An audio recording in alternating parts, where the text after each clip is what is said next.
Se eu fosse depender do meu note hoje, já tá todo mundo no sal. O troço tá aqui que não vai. Não vai mesmo. Renata, eu vou pôr para Desde compartilhar. 6h30 que ele tá Ele ligado, está ele tá reiniciando. atualizando, né? Já está gravando, tá, gente? Eu vou pôr aqui para Tá bom, compartilhar. Sim. pode compartilhar.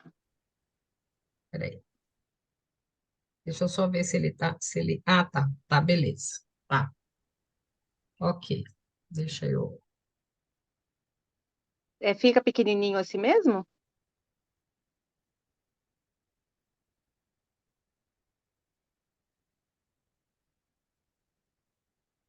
É assim mesmo? Não tô te ouvindo, Edna.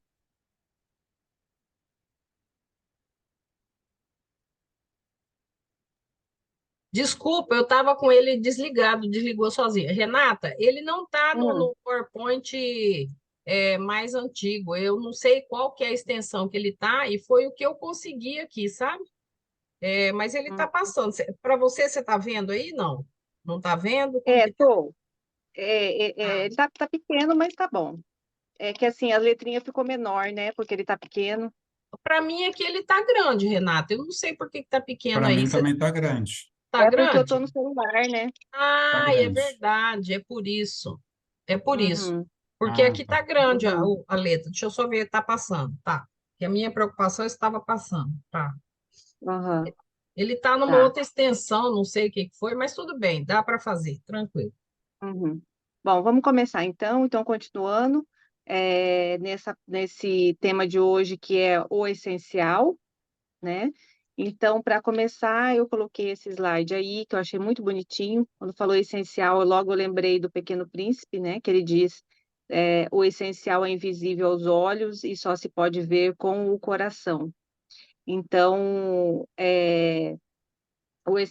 falar sobre o essencial traz assim até uma conexão com o poético, né, com a filosofia, porque é uma discussão extremamente filosófica essa do pensar sobre o que é essencial para si, para a vida, é, é uma reflexão, né, uma reflexão filosófica, né, e bem profunda. Bom, mas a mentora ela escolhe como fundamentação teórica para falar sobre o essencial a psicologia transpessoal. Ela vai falar de alguns autores da psicologia transpessoal e ela vai se basear para falar sobre o essencial, em específico na teoria do que esqueci o nome dele agora, é Rod, eu acho o nome dele, que que vai falar sobre os 5 níveis de consciência, né? Então ela vai fazendo essa análise.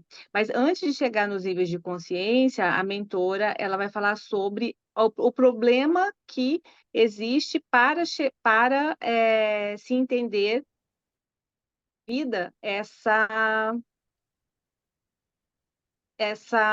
vamos dizer assim, essa virtude, né? Que é de encontrar o que é essencial para a vida. Pode passar, Edna.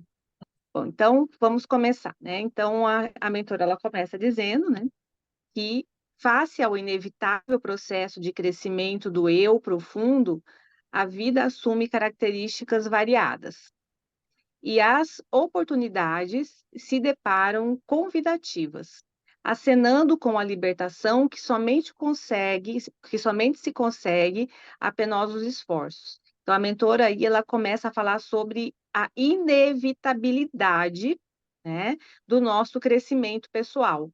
Então, o crescimento para todos nós, ele é inevitável. E, a partir do momento em que iniciamos a nossa jornada, nós já temos em potencial um self criado no momento do início da nossa jornada espiritual, que é o self, né? E esse self, ele envida, durante todo o nosso processo de desenvolvimento, esforços para o nosso processo de individuação, né? Então, assim, a dinâmica da vida, ela sempre nos coloca no movimento de mudança. Esse é o princípio da inevitabilidade, essa dinâmica, né? Essa movimentação que nós vamos ter na nossa vida. Porém, nós temos também, nesse movimento de adaptações às vidas, né, que temos, o ego. E o ego, ele não é um problema, só que no início da nossa jornada mais imatura da vida, o ego, ele se aferra muito a determinados padrões comportamentais. Ele se apega a padrões comportamentais, né? E o que acontece? Somente se consegue a libertação disso com muitos esforços, né? Esses esforços que precisam ser empreendidos, né, a cada experiência, a cada oportunidade. E o ego, ele vai sempre optar pelo caminho mais fácil, né? O harmonioso vai ser o caminho mais fácil. E o grande desafio é sair dessa zona de conforto do ego, de querer se adaptar ao mais fácil, né? Que é ir pelos caminhos aos quais não serão tão reflexivos para a nossa vida pessoal e nossa vida em comunidade, a nossa vida coletiva, e caminhos que nos levem a agir da mesma forma sempre para sermos aceitos ou para não entrarmos em desconexão com a maioria, né? Pode passar, Edna. Então, primeiro, né, como eu falei... Tá sem som, Renata? Fechou. Renata, fechou o som. Ah, abriu. Abriu. Oi? Pode falar. Tinha fechado seu som. Ah, tá. Tá. Então, assim, a mentora, né, ela vai falar sobre os problemas que advêm, né, no processo de desenvolvimento da nossa personalidade, que prejudicam essa reflexão filosófica sobre o essencial. Aqui, então, no slide 2, a mentora ela coloca assim: na fase inicial da predominância egocêntrica, o ser projeta-se no mundo com o qual se identifica, aprisionando-se no emaranhado das coisas exteriores, sob conflitos que não tem condições de administrar, quase sempre desequilibrando-se, passando a estados neuróticos da insatisfação, ansiedade, medo ou alucinações variadas, né? Então, aqui a mentora ela coloca assim, né? Interpretando, né? O problema não é o ego, né? Ele tem um papel importante na constituição e desenvolvimento da nossa personalidade. O problema é quando nos tornamos egocêntricos, né? Esse seria o grande problema. Quando estamos na fase infantil, esse egocentrismo ele não tem problema. Então, a gente pode fazer até uma analogia. Quando nós estamos na fase infantil aqui, no nosso desenvolvimento, vamos falar de encarnados, e também na fase infantil da idade realmente da alma, né? Da alma encarnada. Esse é o problema, é a imaturidade, né? De lidar com os conflitos egóicos. Então, para o adulto, sim, vai ser um problema. Esse ego. A criança, não, porque é uma questão natural de constituição da sua personalidade, passar pelo período egocêntrico, mas é preciso amadurecer, é preciso sair dele, né? Então, qual que é o problema? Quando se fica nele, né?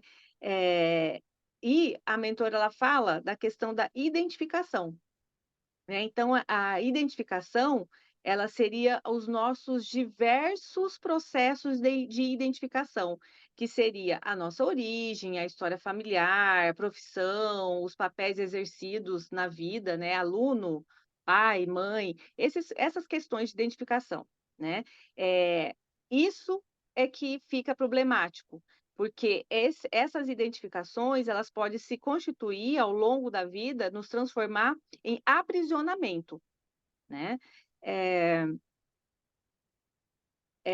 E é desse aprisionamento que aí surgem, então, né, os conflitos, esse desequilíbrio que a mentora fala, né, esse desequilíbrio do papel do ego, que impossibilita ou dificulta a nossa percepção do outro, né, e o movimento de percepção do outro e de se perder de si mesmo nessa percepção do outro. A mentora ela diz assim, que administrar esses conflitos, canalizar esforços, né, tentar trazer toda essa problemática, Não. isso é, é a condição de inevitabilidade da nossa condição de enquanto seres humanos, né, encarnados na Terra.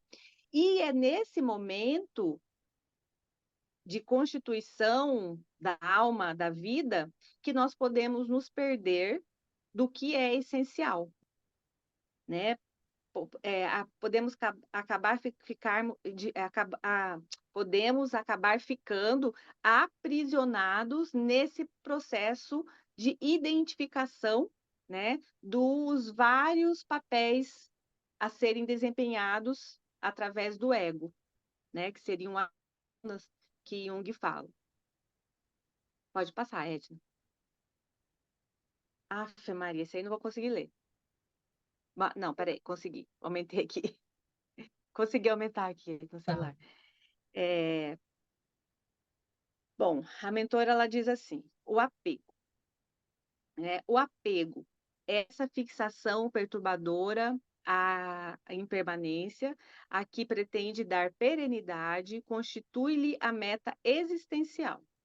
Mais tarde, em tentativas de desvencilhamento da situação psicológica infantil, avança para a posição egoísta, cultivando os valores pessoais narcisistas com os quais se engolfa, despertando na amargura sob os camartelos do tempo degenerador e da frustração tormentosa, né?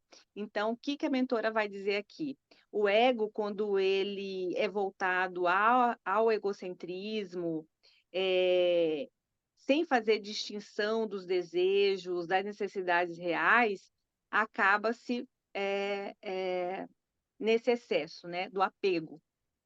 A mentora ela diz assim, que o apego às pessoas, às coisas, às imagens de nós mesmos, a essas personas, né, que são esses processos de identificação que eu falei no slide anterior, isso tudo transforma a nossa experiência muito perturbadora, né? E isso vai estar dentro dos níveis de consciência que a gente vai falar depois, né? Torna esse estado, né, de desconexão com a realidade da vida também vem facilitar nós nos perdermos do que é essencial para a nossa vida.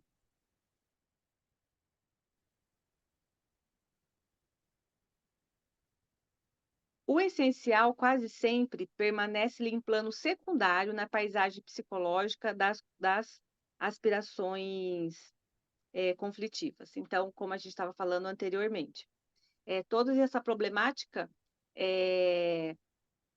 nós conseguirmos fazer a conexão self-ego e darmos mais vazão durante a maior parte do nosso processo de desenvolvimento até então, né, ser egocêntrico, acontece essa de deixarmos o essencial, né, nesse plano secundário.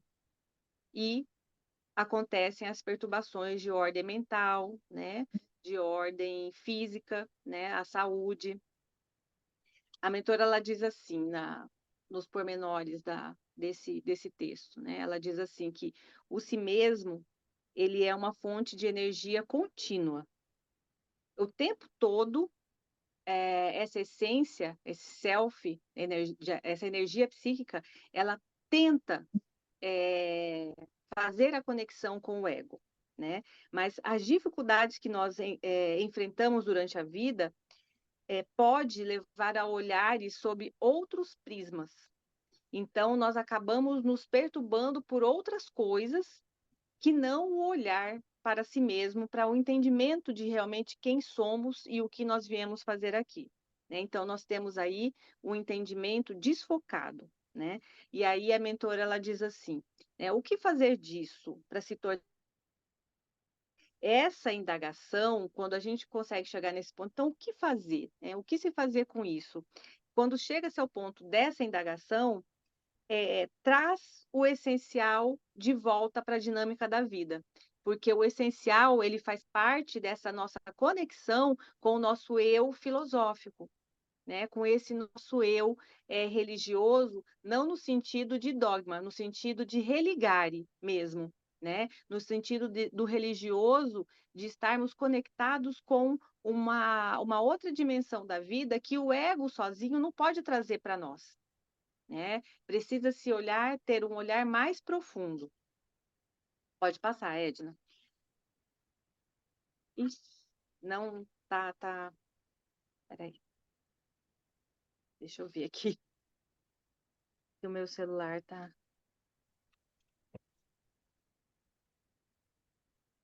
Bom, aqui então, né, a mentora, aí ela diz assim: à medida que amadurece, transfere-se das coisas e prisões egóicas para a conquista de sua realidade. O desenvolvimento do eu profundo, que deve predominar, comandando os anelos e programas de libertação. Então, à medida que se vai amadurecendo, né, que se vai passando pelas experiências e vai se adquirindo mais habilidades, virtudes, condições de melhores opções e escolhas na vida, vai se libertando aos poucos, né, dessa prisão egóica e vai se aproximando mais da realidade. A realidade que traz a condição daquela inevitabilidade que a gente falou lá nos primeiros slides. É inevitável esse crescimento, ele vai acontecer de uma forma ou de outra. Tá? E aí os programas de libertação, eles vão começar a acontecer. E esses programas de libertação, eles estão intrinsecamente ligados a esses estágios, a esses níveis de consciência que a mentora passa a explicar. Pode passar, Edna.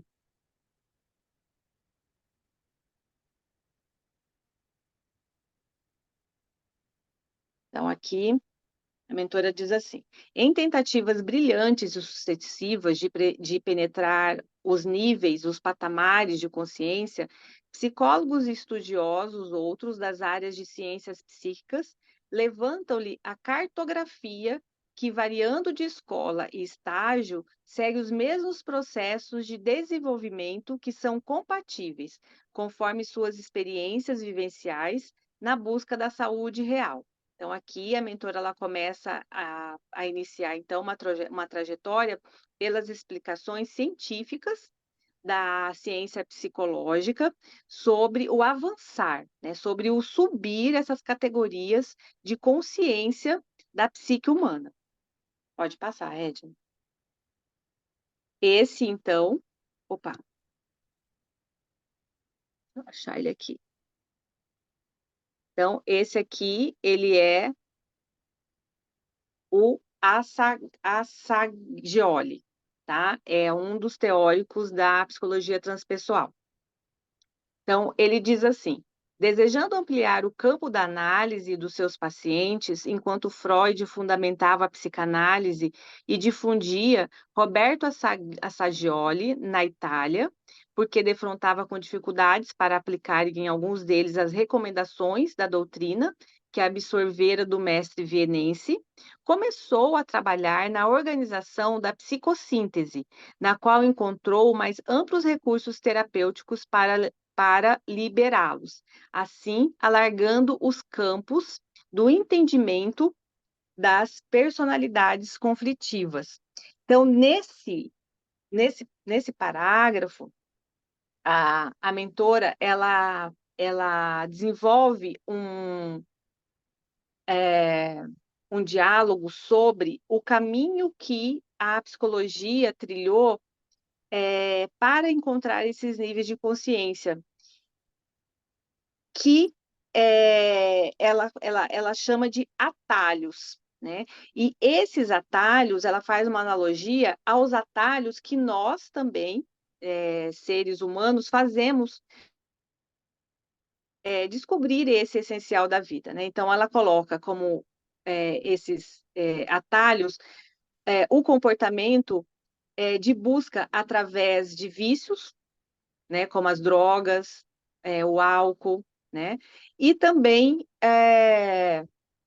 o que ela não fala esse nome, mas o sair em busca de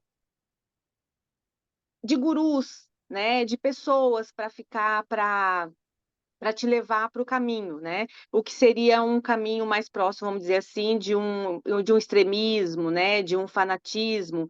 É, eu li até que no livro aqui da Márcia Taboni, que é sobre psicologia transpessoal, que ela até diz assim que essa questão de buscar esses, como é que é o nome desse coisa que toma e altera a consciência? Ayahuasca, Ayahuasca, isso, ayahuasca, né? Que esses, alucinógenos. essas alternativas de atalho, coloca isso, com essas alternativas de atalho para se liberar conteúdo psíquico inconsciente, né, para a consciência, para dizer, né, que é uma transcendência. Na psicologia transpessoal, apesar de ter iniciado a psicologia transpessoal sendo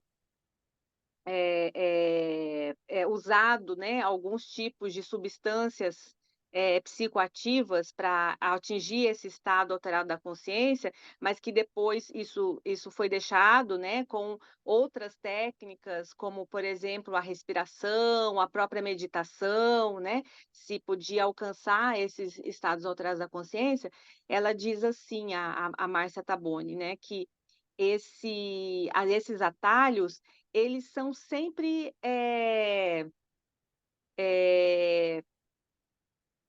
temporários, temporários, né? Eles não fixam realmente essas experiências transcendentes, né? Eles vão ser sempre temporários.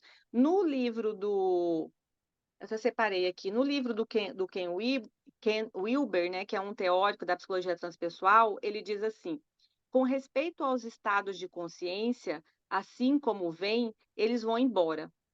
Até mesmo experiências de pico ou estados alterados de consciência, por mais profundos que sejam, surgem, permanecem por um instante e desaparecem.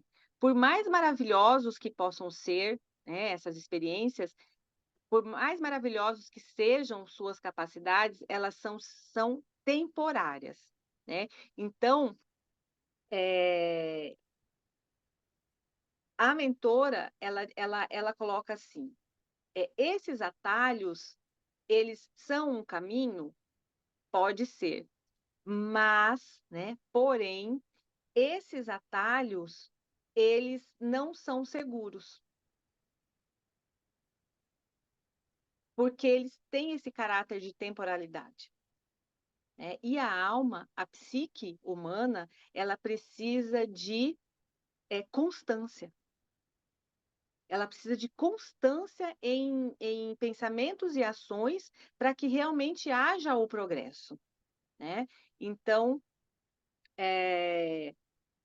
atingir esse estado permanente dos níveis de consciência, esse é o objetivo, né? Então, e tudo que tem caráter temporário, né, é pequeno, isso pode ser acabar sendo uma uma distração, né? Eu acho que estou transcendendo, né? Porém, eu estou apenas me distraindo, tá? Então, essa é uma das contribuições que traz. Pode passar, Edna. E um outro teórico que a mentora traz também é esse, né, o Robert de Rope. Posteriormente, o bioquímico Robert de Rope, estudando carinhosamente as reações cerebrais, entre outras experiências, e formulou as bases e os paradigmas da psicologia criativa, de sua psicologia criativa, inspirando-se nas experiências de George Ivanovich Gurdjieff, com seus complexos contributos psicológicos e cosmológicos místicos. Tá? Então, esses são os precursores da psicologia transpessoal. Né? Essa que Joana, ela se detalha, né? Ela para nesse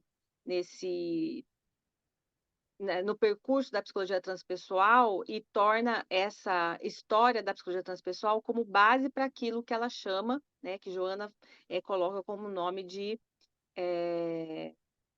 psicologia espírita, né, psicologia da espiritualidade. Pode passar, Edna. Buscando interpretar o mestre russo, de Roop classificou os níveis de consciência em 5 estágios. O de sono sem sonhos, de sono com sonho, de sono acordado, de transcendência do eu e de consciência cósmica. Então, são esses 5 estágios que a gente vai começar a falar agora, tá? Deixa eu só ver.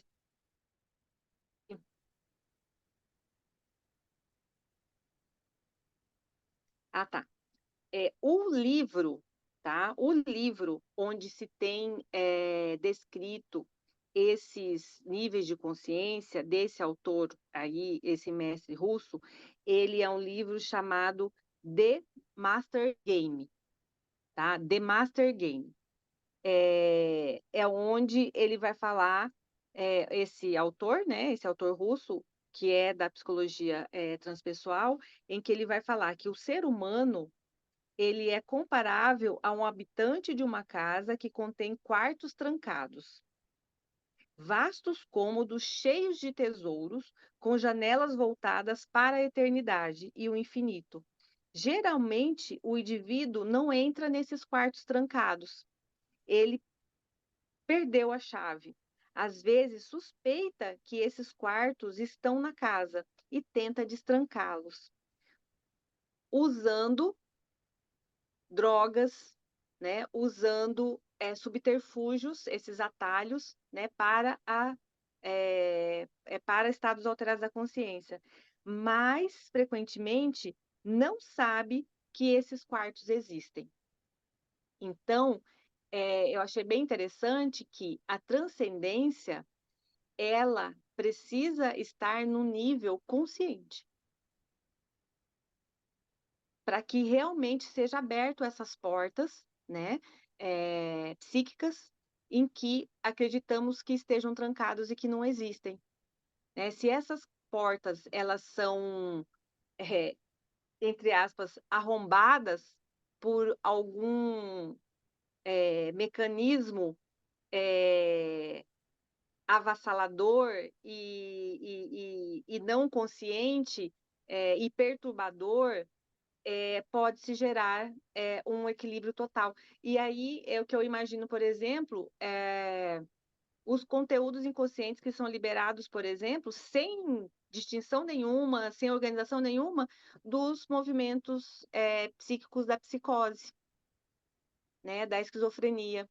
Que a psicose e a esquizofrenia, ela é essa abertura dessas portas trancadas, mas sem nível de consciência.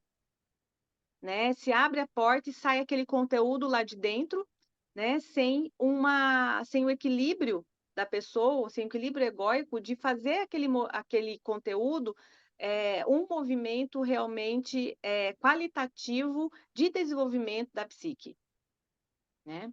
Pode passar, Edna.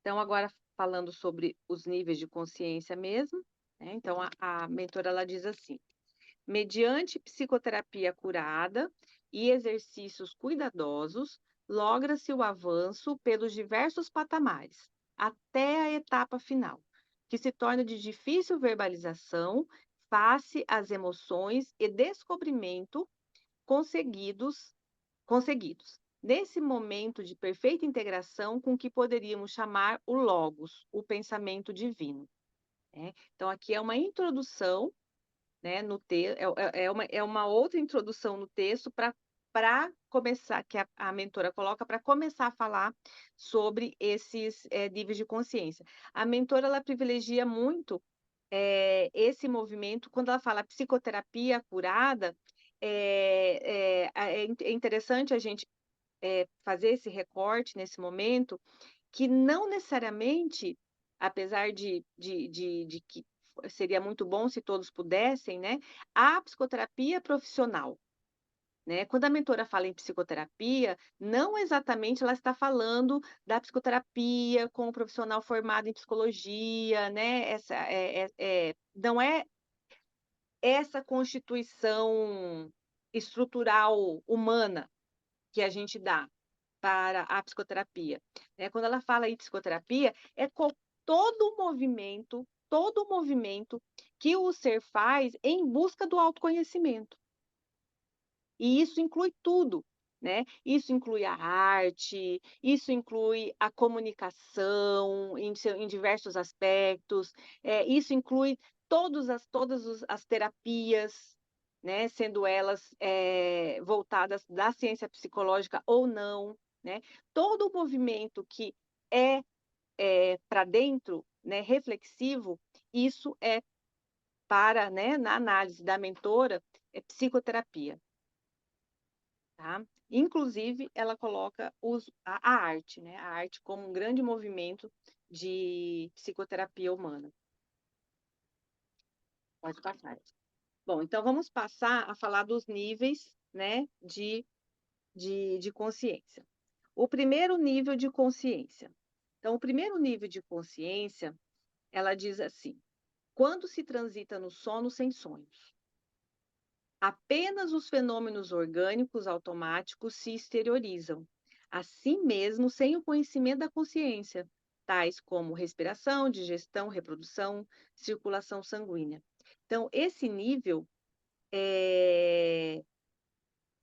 ele, o ser, ele apenas transita na vida, né?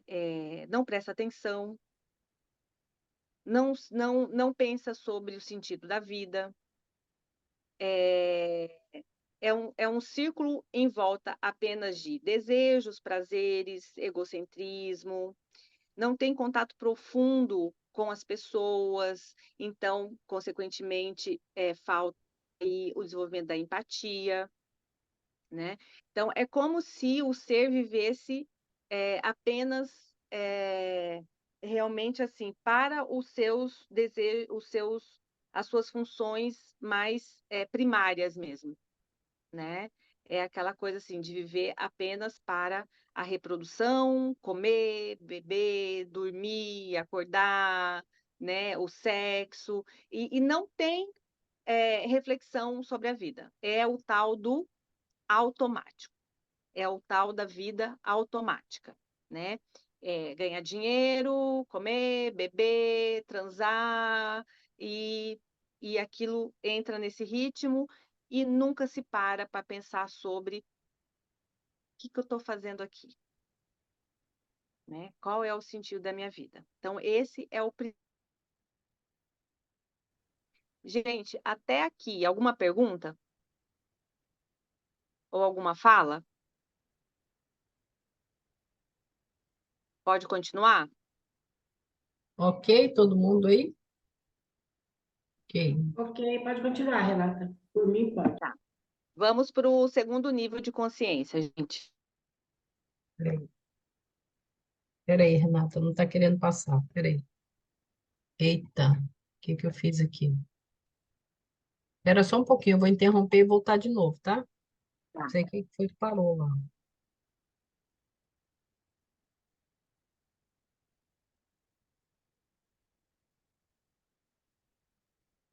Aí, Tá. Vamos passar então agora para o segundo nível de consciência, isso mesmo.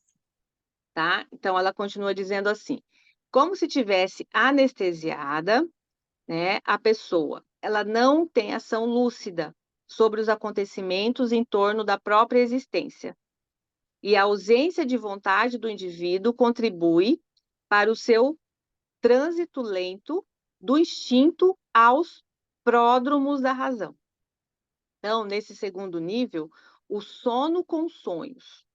Então, é a fase da consciência em que há uma liberação clichês, de clichês e lentamente incorpora-os à realidade, passando pelas fases dramáticas, os pesadelos, os pavores, para os da libido, ação dos estímulos sexuais e os reveladores, que dizem respeito à parcial libertação do espírito quando o corpo está em repouso.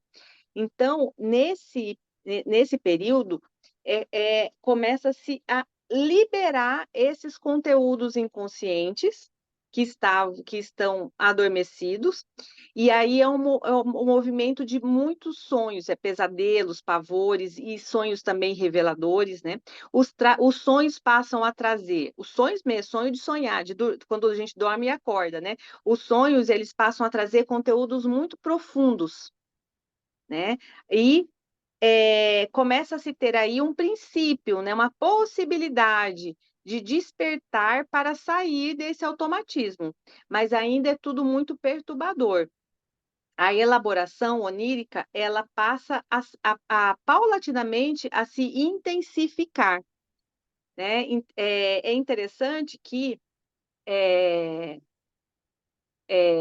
o porquê, né? Jung, por exemplo, ele dá tanta ênfase à questão dos sonhos, né?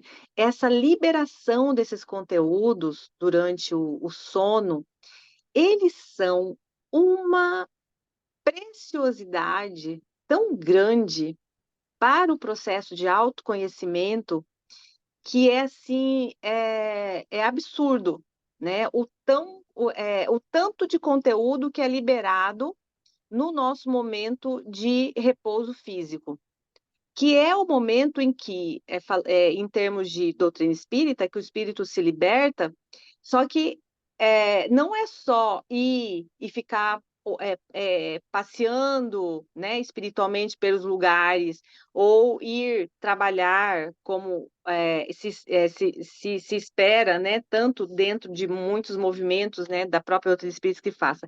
É um, é um entrar em contato consigo mesmo durante esse processo de sono, né? E esse sono, ele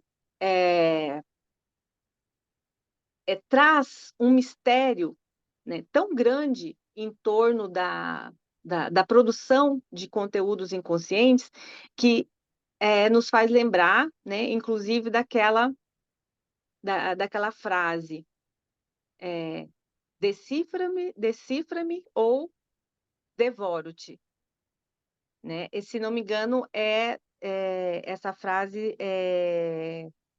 de um templo egípcio, alguém sabe? Eu lembro da frase, mas não lembro da onde. Não é de algum mito? Eu acho que é de algum mito, mas não lembro Acho qual. que mito, né? Aham. É, Então, parece que é. decifra-me ou devoro-te. Então, é bem característica essa frase para esse nível de consciência, porque começa a ter muitas produções, muitas liberações de conteúdo intrapsíquico, clamando, né? Chamando para é, para a consciência, né? Para análise, né? Não necessariamente análise psicoterápica, vamos dizer assim, mas para se prestar atenção nesses conteúdos que estão sendo liberados mesmo, né? É, é essa a palavra, prestar atenção. Esse nível, ele tem uma urgência: prestar atenção no inconsciente. Esse é o diferencial desse nível, né? O inconsciente começa a liberar a caixinha preta. Então, é preciso prestar bastante atenção no que está sendo liberado. Pode passar, Edna. O terceiro nível. O desenvolvimento da consciência atinge o terceiro nível, o de sono pessoal, aliada à vontade. Não, peraí. O terceiro nível, o de sono acordado, no qual a determinação pessoal, aliada à vontade, conduz o ser aos ideais de enobrecimento, à descoberta da finalidade da sua existência, às aspirações do que lhe é essencial, ao autoencontro, à realização total. Então, assim, é um estágio mais avançado de consciência, mas ele tem um porém. Ele ainda tem uma certa letargia. E o que o autor, né, desses 5 níveis, ele coloca como ponto a ser observado nesse estágio da consciência? É uma preocupação. Esse é um estágio em que facilmente, né, o indivíduo, né, a pessoa, ela pode ficar aprisionada nesse nível. Porque por ser um nível em que se acha, né, se sente que já está, né, mais evoluído, vamos dizer assim, né, entre aspas, isso pode gerar uma falácia muito grande, né, e aí é que podem acontecer os grandes e graves erros. O que a mentora ela fala sobre isso? Que esse ponto do nível de consciência, ele tem uma especificidade. Não se pode perder a autocrítica. Não se pode perder a autocrítica. Todo o tempo tem que se perguntar, né? Porque é o estágio em que facilmente se aceitam verdades absolutas. Né? É o estágio em que a pessoa, o ser, né, o indivíduo, ele está mais vulnerável, até porque a transcendência traz um estado psíquico de que, né, que mundo, né? O mundo é maior, o sentido da vida, há um certo deslumbre nesse nível de consciência. E aí pode ser aberta mais uma daquelas portas e sair uma grande sombra. Então, o que é que esse nível ele aponta como perigo? A manipulação. Nesse nível de despertar, o ser ele já se difere mais daquilo que Jung chama de massa, que é o coletivo, né? E esse coletivo ele pode gerar um processo de angústia e ansiedade, né, no ser, nesse estágio de desenvolvimento da consciência. E pode haver aí um puxar, né, um puxar esse desenvolvimento, esse nível de consciência para que ele volte a se adaptar novamente. É como se fosse um apelar, né? Estaríamos mais da sociedade, né? Do coletivo. E por quê? Porque estariam uma pessoa nesse nível, né? Estaria cercado de outras pessoas ainda nas fases anteriores, seriam mais adormecidos, né? E esse sistema de valores, ele sofre uma força para que permaneça como está, para que ele não vá mais para frente. Então, nesse estágio, se pode cair em ciladas, como, por exemplo, é nessa fase, né, que os autores da psicologia transpessoal, né, eles dizem que pode acontecer de quê? o risco de se buscar salvadores. É nesse estágio que acontece esse problema, salvadores, gurus, porque ainda existe a ansiedade de pertencimento, né, a esse coletivo, a essa massa, mas que o impulso de desenvolvimento é o contrário disso, né? É ser você mesmo, mesmo nesse processo de pertencimento, sem se perder de si mesmo, né? E isso é o que é considerado um nível crítico, o nível mais Renata, difícil, mais dolorido. Oi, Renata, Maria, e aí esse estágio é o estágio da solidão, porque é um da processo que a solidão. pessoa, ela vai sentir uma solidão enorme, porque ela, é quando ela sai né, do coletivo, Isso. e aí ela Aham. sofre a solidão. Ela precisa trabalhar essa angústia da Aham. solidão que vai surgir, porque o ser, ele está acostumado a ser coletivo, né? Uhum, uhum, uhum. Só uma É, observação dessa coisa da sim, solidão. sim. Sim, e realmente é um nível que é chamado nível muito crítico, né? Porque realmente ele traz traz esse vislumbre, esse deslumbre dessa transcendência, mas ao mesmo tempo a dor da perda, né? Da perda desse coletivo que não vai junto, né? Então esse despertar é um despertar desse nível de consciência é muito dolorido, né? Muito difícil. Pode acontecer o aprisionamento. Tem o Ken Wilber, né, que ele diz assim que a tendência da maioria nesse estágio é de adaptar o seu sistema de valores para permanecer como está. Né? Há uma tendência a apertar, né, esse nível e ele permanecer como está.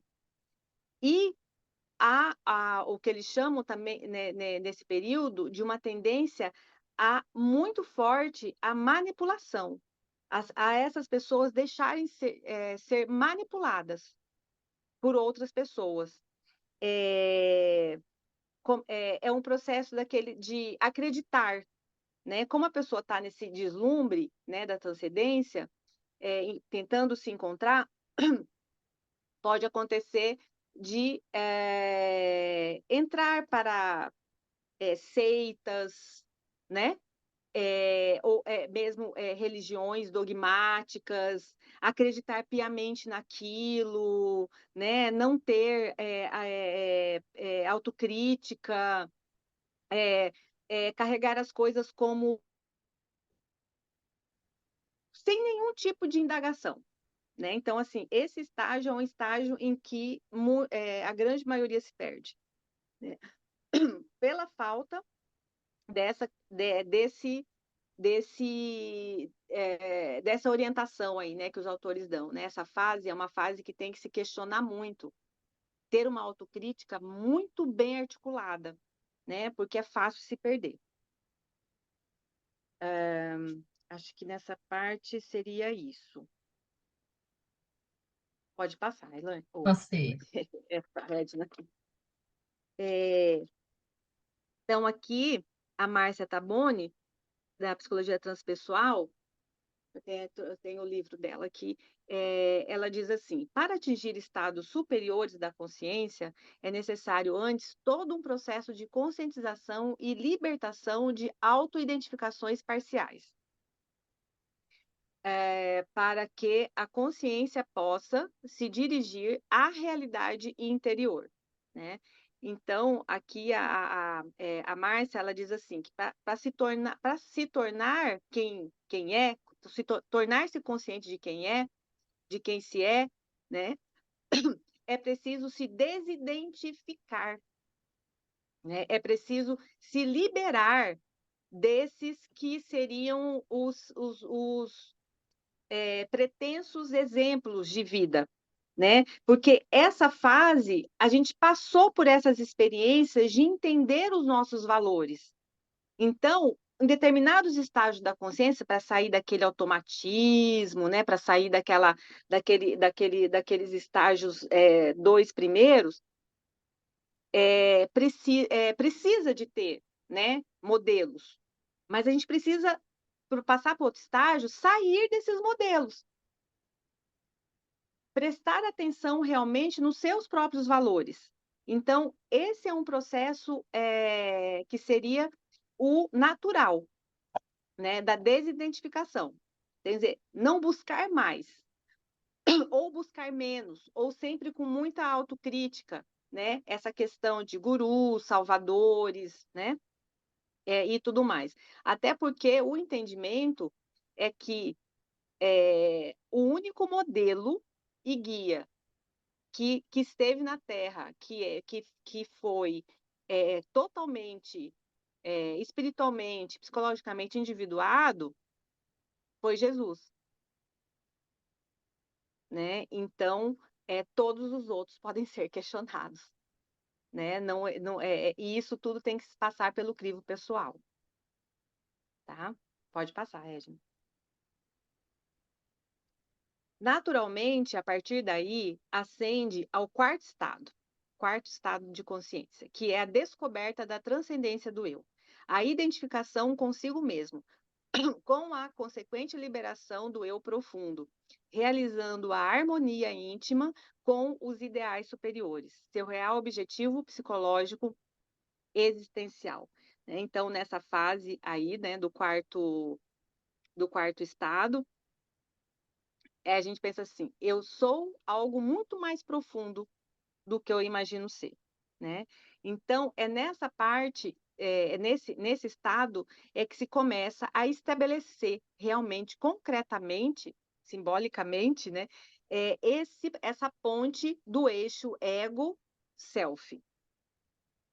A verdadeira essência do que eu sou ela realmente flui, realmente ela se liberta. Nessa fase é que estamos realmente o mais perto de entender o que é essencial para a vida.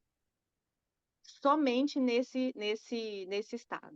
estágio de consciência. Os anteriores é como se ainda nós não entendêssemos, como se não. Realmente ainda não entendemos o que é essencial, né?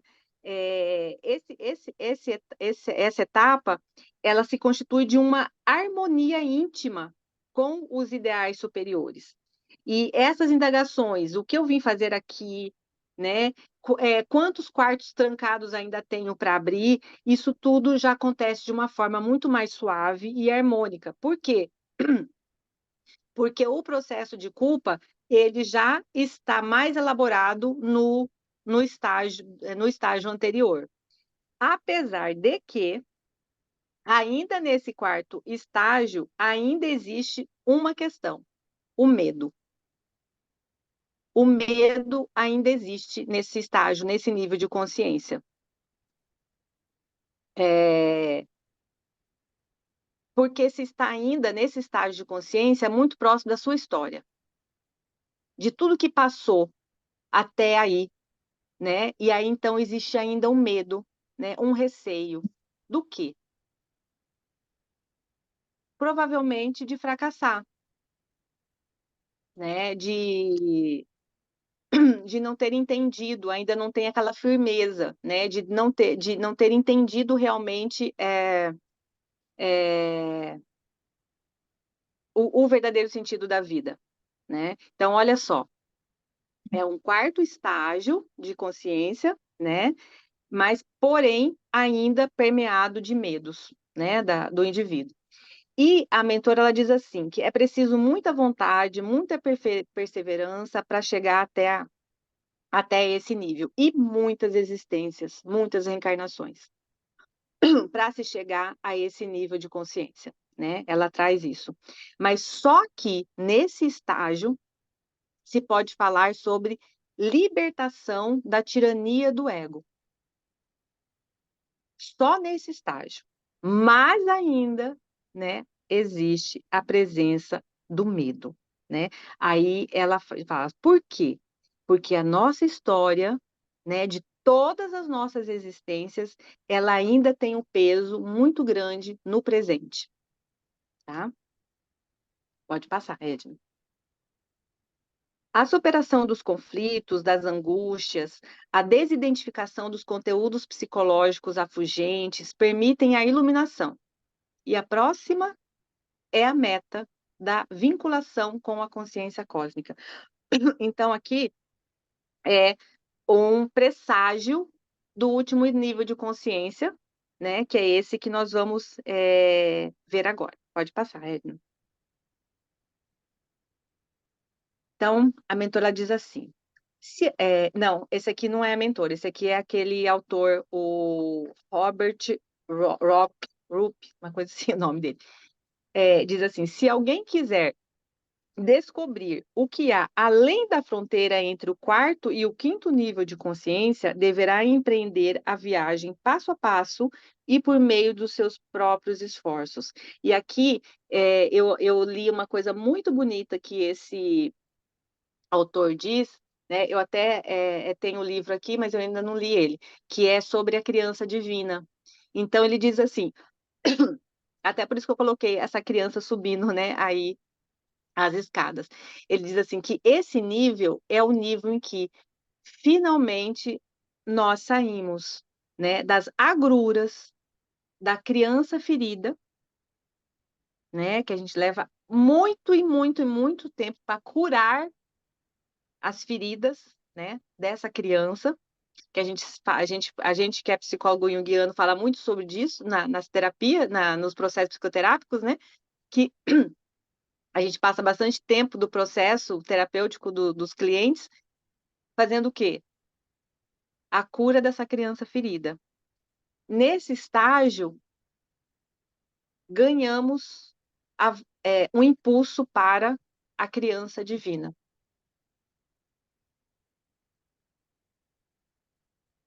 E nesse estágio é que os conflitos, tudo aquilo que a nossa história, né, a nossa trajetória pessoal trouxe até aí, esses conflitos, eles ganham a seguinte frase: eu sou muito mais que isso.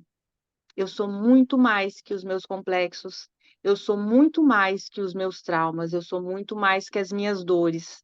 Eu sou muito mais de tudo isso que aconteceu na, na minha trajetória, que feriu a minha criança. Eu sou muito mais que isso.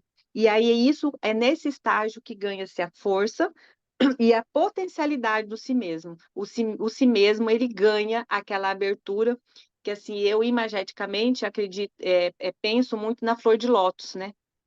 Que aí o self, ele realmente se abre e ele se torna conectado.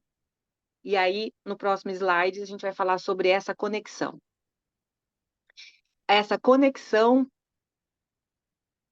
tá assim mesmo, Edna? Oi? Aqui da criança Tá. passou para esse. Mas não tem nada escrito? Não, tem só eu e o pai, somos um, João Aham. 10:30. Aham. É esse aqui que você quer? Não. Ah, Tem uma ué. parte branca aqui, não sei se tinha escrito. Então, não era para estar branca, Não. era para estar É. escrito aí dentro, mas tá bom, mas tá bom.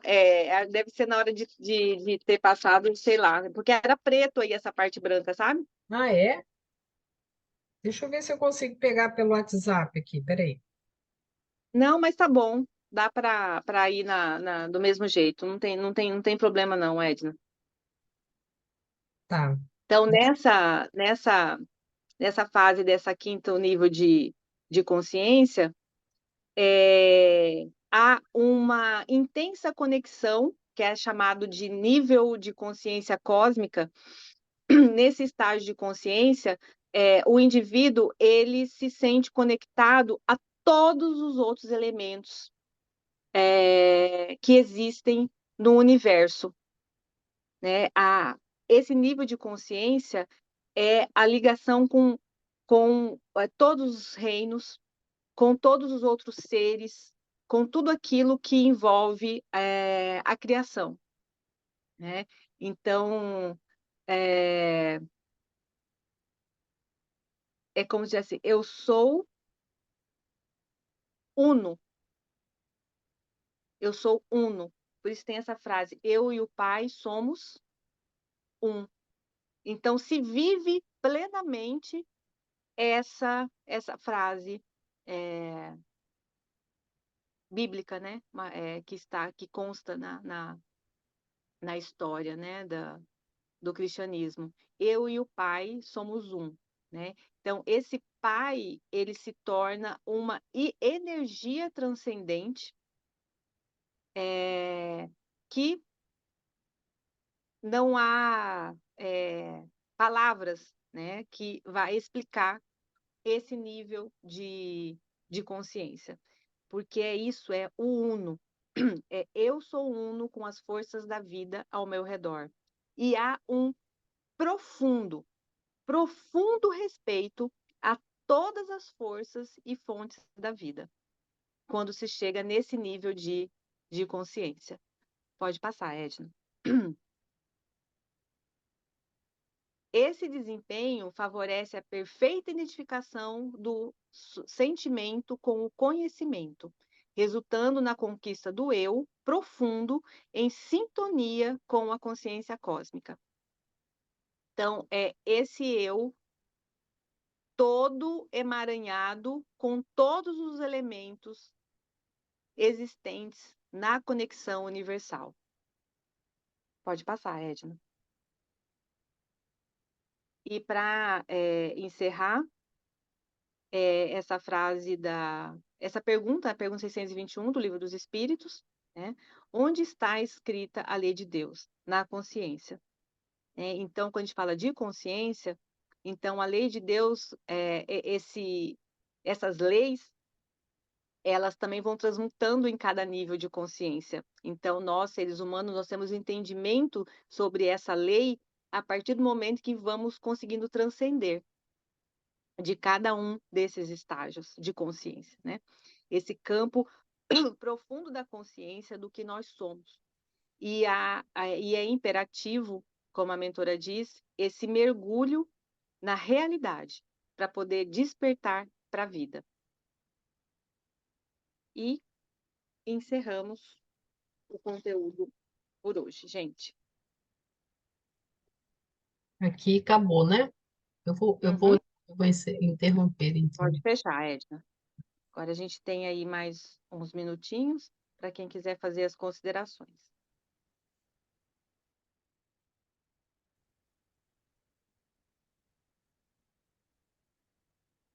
Muito profundo, né? Esse capítulo, né? Bem profundo, sabe? É, Bastante. Eu tirei eu, bastante coisa, porque ele tem muito mais conteúdo, sabe?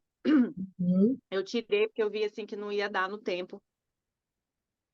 o que me chamou bastante atenção, Renato, porque eu dou uma lida rápida para poder fazer aquele chamamento lá da quinta-feira, Uhum, né? O que me chamou uhum, muita atenção foi conhecer esse autor, que eu não conhecia, Steve Rope aí, né? aham, Que aham, usa o nome da psicologia criativa. Eu nunca nem tinha uhum, ouvido falar, sabe?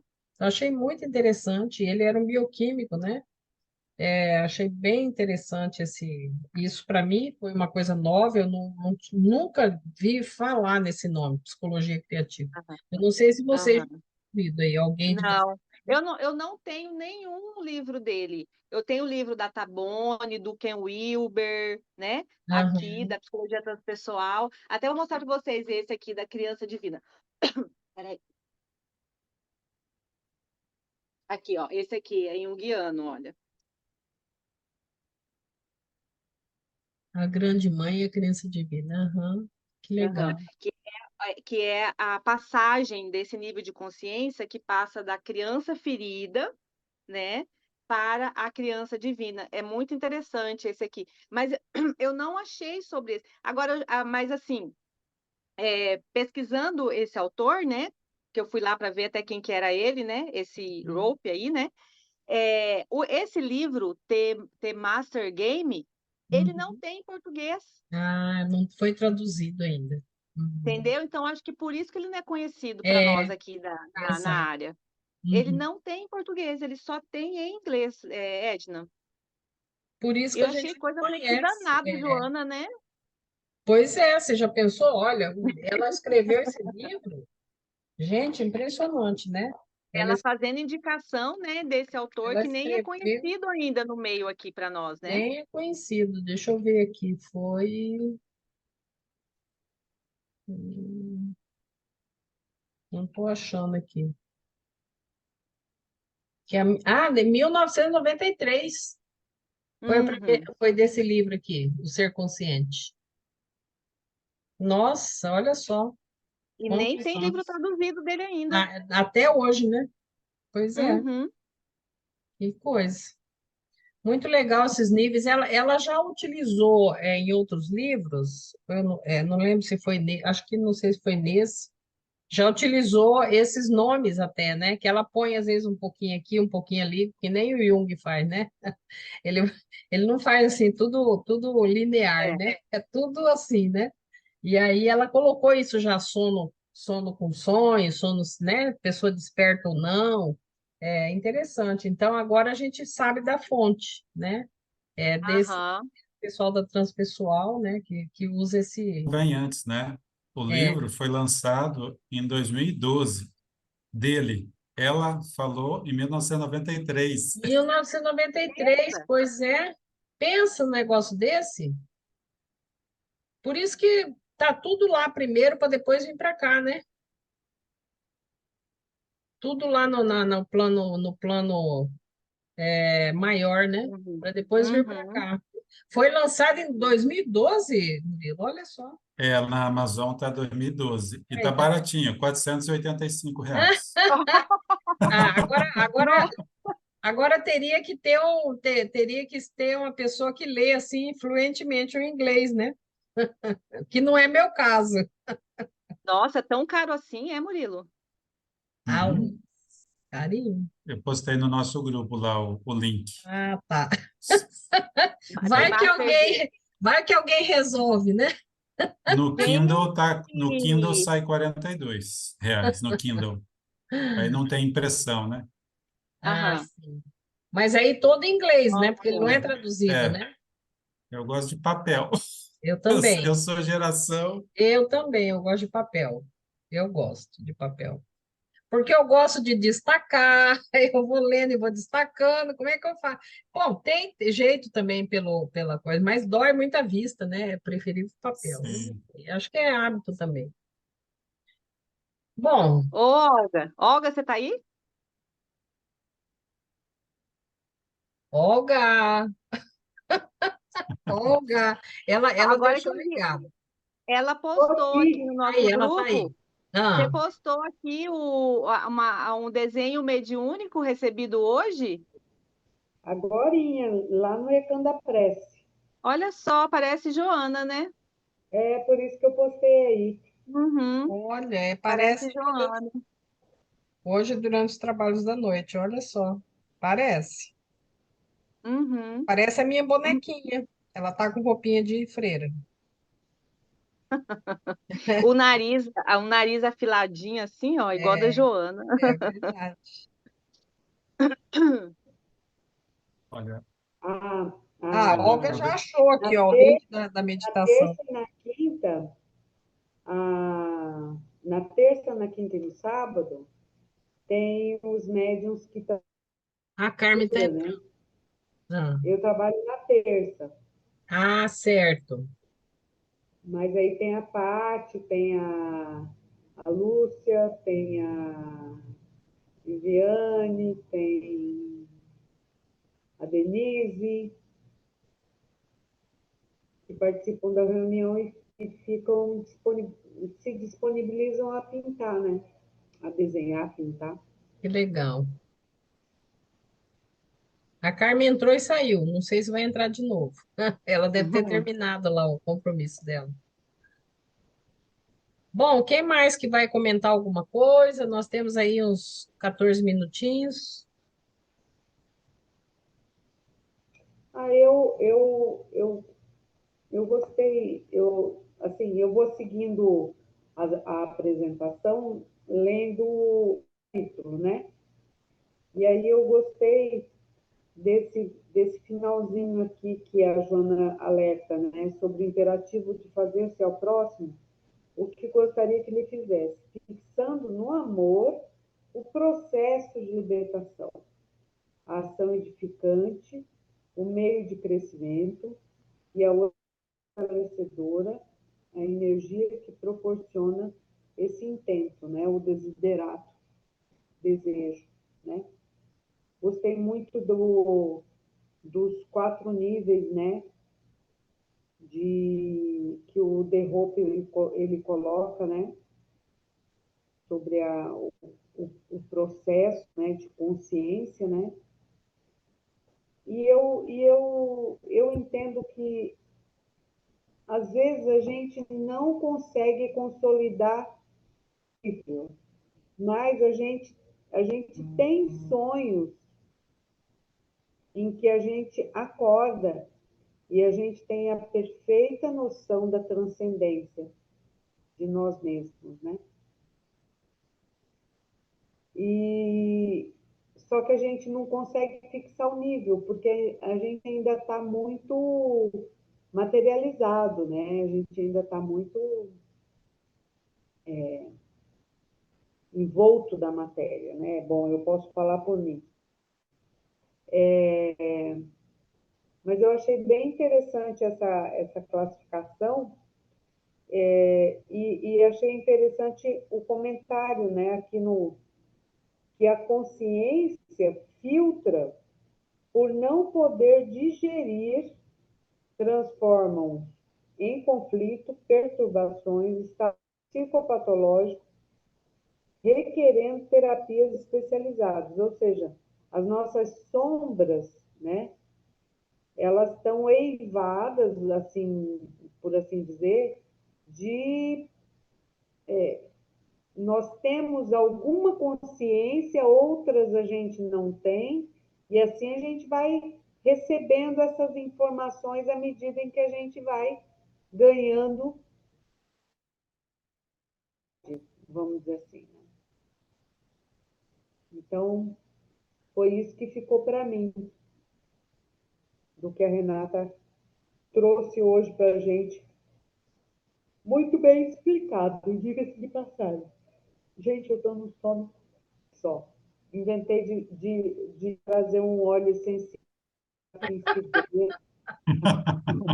igual quando eu tomo emergencial. Ai, gente do céu, aquilo é uma cacetada na minha cabeça. Me dá um sono.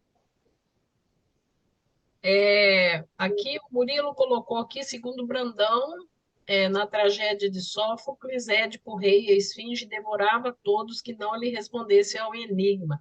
Ah, é verdade. Aí, ó, agora a gente lembrou. O Murilo lembrou. Decifra-me ou devoro-te. É, Ah, do Édipo, é do mito de Édipo. do Édipo, né? É, Uhum. verdade. Uhum. Aí, Paulo, já não sou não sou eu quem vive, né? É o Cristo que vive em mim. Uma reflexão aqui que o Murilo colocou. Resposta: haviam sido estrangulados. Eu não sei o que é isso aqui. Esse quinto nível de consciência, eu me lembrei, lendo ele, né? Eu me lembrei muito de Francisco de Assis. Uhum. Porque, assim, Francisco ele estava tão conectado com o cosmo, com todos os elementos da natureza, ele sabia pelo ouvido, ouvindo as abelhas, se as abelhas estavam bem, se não estava bem. Ele conversou com os elementais do fogo quando ele teve que queimar a vista, porque ele tinha glaucoma, né? Ele conversou com o lobo e entendeu que o lobo só queria comer, não queria matar ninguém. Ele tinha uma conversa com a natureza. É João, né? João, ele sentava na pedra quando ele estava já velhinho, né? Na ilha de Patmos. Ele sentava na pedra e ficava vendo o mar e ele conversava com os peixes. E os peixes vinham tudo perto dele. Então, assim, eu entendi esse quinto nível, né, com essa conexão profunda com tudo do mundo, com todos os elementos, com todos os seres, sabe? Com todas as dimensões, com os seres de outro planeta. É uma coisa assim tão fora da nossa capacidade de entendimento, mas eu vejo esse nível, né, em Jesus, em Francisco, né, que é o que a gente tem de conhecimento sobre como foi ao final da vida dele, né, essa conversa dele com todos os outros, todas as outras áreas, todos os elementos, né, do nosso planeta. Por isso que às É... vezes. Desculpa. Oi?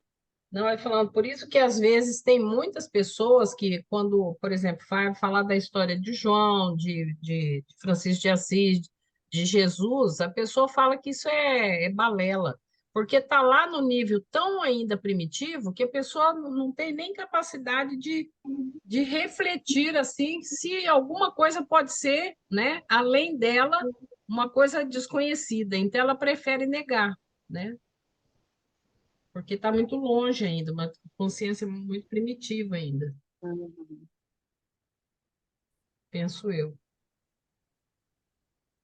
Eu me coloquei aí nos níveis, né? Estou no segundo. Sonho os sonhos. Querendo despertar um pouquinho, né? E assim, Liberando conteúdos, né? liberando Liberando conteúdo. E conteúdos. assim foi muito legal você falar dos quartos. Eu não tinha lido nada a respeito dessa simbologia dos quartos, porque eu particularmente sou uma pessoa que sonho muito com quartos. Nos meus sonhos é uma casa enorme. A minha casa sempre é muito grande. Tem Aham. 9, 10, 12 quartos. É uma abundância de quarto. Assim, é uma fartura de quarto. Mas e eu tenho essa sensação mesmo quando eu acordo de que essa psique tem um monte de possibilidades, tá? Eu não sei muito o que fazer com isso aí, porque esses quartos todos, né? Mas ele é bem recorrente, sabe? Esses muitos Aham. É, quartos, e é que dá uma sensação de arquetípico. conforto. Que legal, de Uhum. possibilidade. Olha, aqui pode ser várias coisas, né? Não Aham, tem aham, falta, é bem abundante esses quartos. aham. Esses E essa símbolos, analogia. esses símbolos, Maria, eles permeiam na nossa produção onírica, porque faz Uhum. parte dos arquétipos, Dos arquétipos, exatamente. né? Dos arquétipos que envolvem a transcendência. Uhum. E você vê que eles acabam sendo semelhantes em várias situações, como Várias esse, né, que foi trazido pela transpessoal, que faz essa pessoas. analogia aos quartos. E a gente vê isso também em Teresa de Ávila, quando ela fala dos castelos interiores, Uhum. né, quando E ela que vem constrói para a todo gente nos nossos sonhos, né? Através Aham, dessa simbologia, né? Então, você vê assim Essa que faz possibilidade. parte de várias áreas de conhecimento, né, humana, então isso faz parte do arquétipo da transcendência. Uhum. E assim, a gente olhando também os pacientes, né? Assim, no geral, a Uhum. maioria a gente está nessa faixa, né?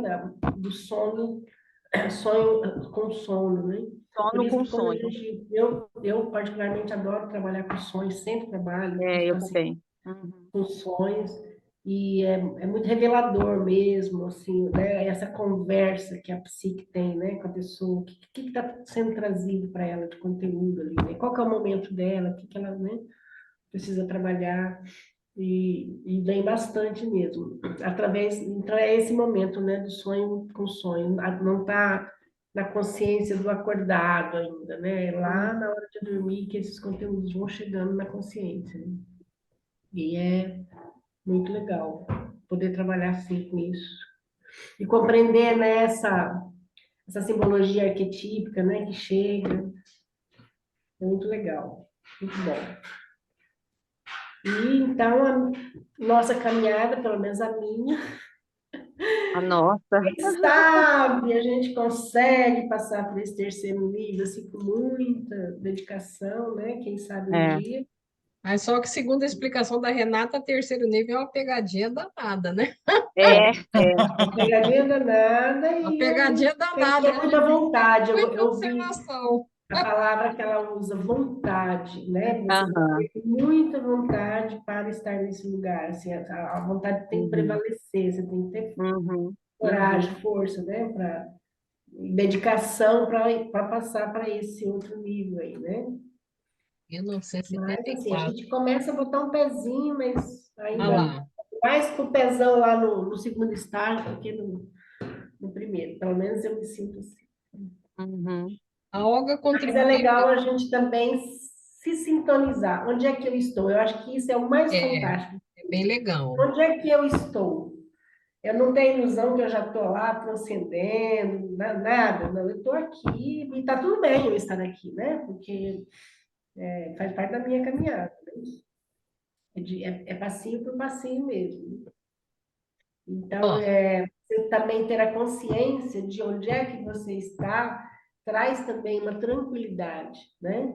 De que está tudo certo você estar ali, não tem problema nenhum, está tudo certo. E faz parte, então, o seu processo pode ser tranquilo, amoroso, né? Sem cobranças exageradas, como a Renata colocou, né? Essa Culpas mania de exageradas, achar que né? a gente já está muito lá na frente, né? E se cobrar posições ou despertamento, ou algum despertar muito maior do que realmente a gente já está, né? Do que a gente ainda está. ó, o Uhum. livro Master Game, segundo a Olga aqui, ó, foi editado em 1974 ou 68, tá? Era esse livro, Murilo, que você viu em 2012 aí pela Amazon? É isso? Eu já postei lá no WhatsApp. Errei baseado no site e a prova de onde eu busquei a informação que eu errei. Não, legal. Vai ver que é essa edição de Amazon, que é É, 2012. É pode a ser outra edição. edição. Aham, é. Maravilha. E aí, falta a Denilce e Murilo, se Ele querem foi falar, publicado, contribuir. acabei de achar. Ah, Ele foi beleza. publicado em 68. 68. Uhum, É, certo. esse conteúdo de hoje, o que me chamou a atenção foi a questão dos sonhos mesmo, que eu já comentei com vocês que eu tenho sonhos muito significativos, né? E é como se fosse um capítulo a cada vez que eu sonho, porque eu tenho começo, meio e fim. Eu lembro de tudo e sinto tudo depois, né? Tanto que eu até tenho um caderninho de sonhos, porque tem vezes que eu pego e fico relendo para ver o que tem a ver uma coisa com a outra, tentando entender, dentro da minha, como que se diz, do meu não conhecimento psicológico, porque agora que eu estou aprendendo, né? Mas é bem significativo nesse sentido aí que falou do sono com os sonhos, que a gente começa a... É como mesmo se a gente vivenciasse lá aquela situação. Então, para mim, chamou bastante atenção nesse nível aí. O pessoal da projeciologia, eles dizem para a gente educar a lembrança dos sonhos, você deixar um caderninho do lado da sua cama e você pensar, se eu sonhar, eu vou acordar e vou anotar. É justamente para você se programar para isso, né? E aí você anota ali o sonho, porque muitas vezes a gente sonha sonhos lindos. Acorda lembrando, quando passa 2 minutos, some. Eu gravo no áudio de madrugada. É, eu também. Eu também uso mais o áudio, é mais rápido. É a Legal, versão pós-modernidade, sim. E aí, Murilo? legal. Olha, eu anotei 3 páginas, mas então eu tenho que sintetizar, né? Desculpa aí, não dá para falar, né, Renata? A transcendência precisa estar em estado consciente, né? E aí o uso das substâncias psicoativas, você não está consciente, Uhum. né? Então isso me chamou a atenção. Os 4 níveis, né? E o terceiro nível me chama também bastante atenção por causa disso que até essa determinação pessoal, né? essa Uhum. vontade que conduz o ser aos ideais de enobrecimento. Então, auditivo, honra ou vergonha, né? Ou seja, enobrecimento fala muito alto para mim, ainda mais auditivo, né? Meu canal de absorção do conhecimento é auditivo. Então, isso aqui me marcou muito, sabe? Esse despertar e a armadilha, né? Porque, e às vezes eu penso assim, será que eu não estou me autocriticando demais em vez de viver? Porque tem tanta gente vivendo que não está sofrendo como eu estou sofrendo, porque eu estou me autocriticando o tempo todo. Né? Então, isso fica a dose, né? De qualquer coisa, se vai se tornar um veneno ou remédio, né? Dessa autocrítica. Isso aí mexeu muito comigo. E eu fiquei em dúvida, eu coloquei ele Paulo, né? Se ele estaria no nível, que nível Paulo estaria, né? Porque quando ele traz aquela fala, né? Essa conexão de assim, essa conexão do Cristo, vem para mim a conexão de Paulo, a conexão de Kant, né? Em que nível eles estavam, né? Até para a gente poder estabelecer em que nível nós estamos, né? Para ver o que é preciso, porque é engraçado, esse estudo ele traz isso, né? A possibilidade de crescimento e meta, existe o próximo degrau, vamos focar, né? Vamos ficar parado aqui. Isso aqui, eu estou ficando quietinho agora para pensar. Gente, já são 9h03. Se ninguém mais Uhum. tiver contribuição, né, a gente vai já encerrar a gravação aqui, ok? Boa noite para todos.